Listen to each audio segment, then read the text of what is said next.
بسم اللہ الرحمن الرحیم۔ السلام علیکم ناظرین، اسلام از لائٹ چینل میں آپ کو خوش آمدید۔ ناظرین، آج سے ہم اپنی ایک سیریز کا آغاز کر رہے ہیں، خاص طور پر بچوں کے لیے قرآن حکیم کے واقعات۔ ویسے تو اس سیریز سے بچے اور بڑے دونوں ہی فائدہ اٹھا سکتے ہیں، لیکن خاص یہ بچوں کے لیے اس لیے ہے تاکہ بچوں میں قرآن حکیم کے آگاہی پیدا ہو۔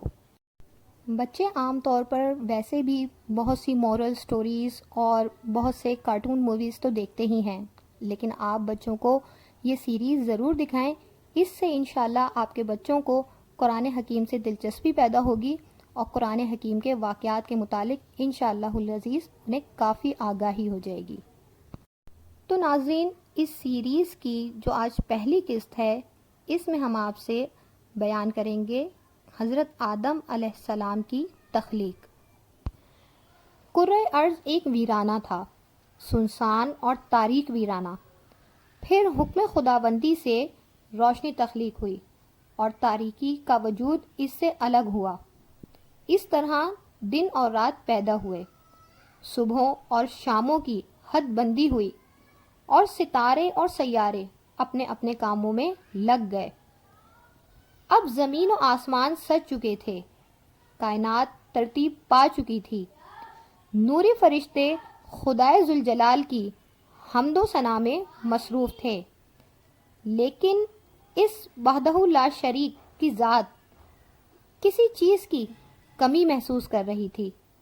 ابھی اس کا شاہکار درجہ عتم کو نہیں پہنچا تھا۔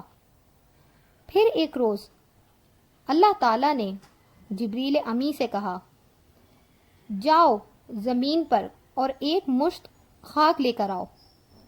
پروردگار کے حکم پر جبریل امی آسمانوں سے زمین پر اترے اور ایک مقام سے مٹی حاصل کرنا چاہی۔ یہ وہی مقام تھا جہاں اب خانہ کعبہ ہے۔ زمین خوف خدا سے لرز اٹھی، جبریل امی سے کہنے لگی، اے اللہ کے مقرب فرشتے، کیا کرتے ہو؟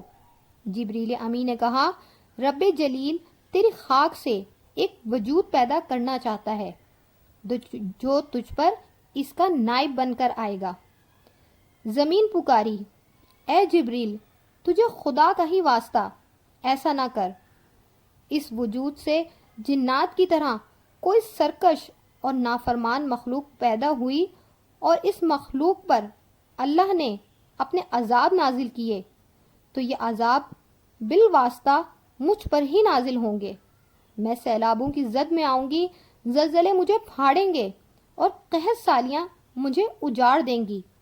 حضرت جبریل امی کو زمین کی فریاد پر رحم آیا اور وہ خاک لیے بنا واپس چلے گئے۔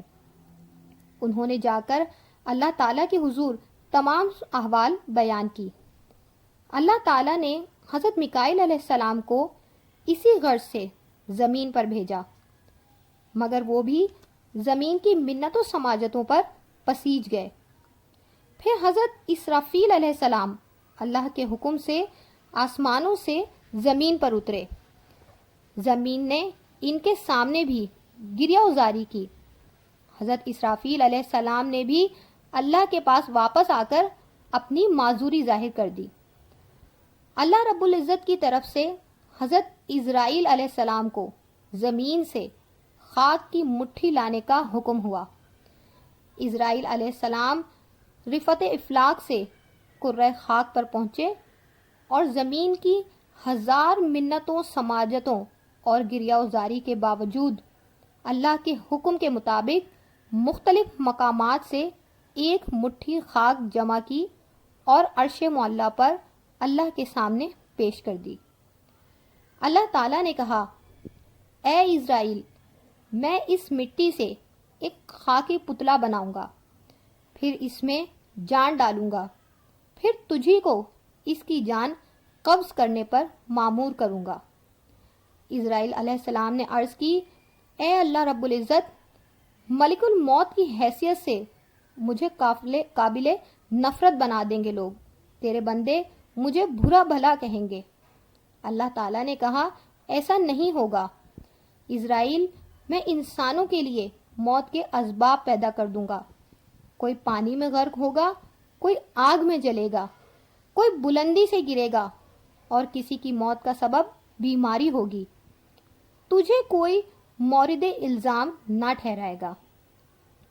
پھر اللہ تعالیٰ نے اسرائیل علیہ السلام کو قیامت تک کے لیے اجل کی ذمہ داریاں سونپ دیں۔ دوسرے مقرب فرشتوں کو بھی ان کی تباہ کے مطابق ذمہ داریاں سونپ دی گئیں۔ اللہ تعالیٰ نے اسرائیل علیہ السلام کی لائی ہوئی مٹی کو مکہ اور طائف کے درمیان ایک مقام پر رکھا اور اپنی قدرت کاملہ سے اس پر باران رحمت کا نزول کیا۔ کچھ عرصہ یہ مٹی بھیگی ہوئی پڑی رہی۔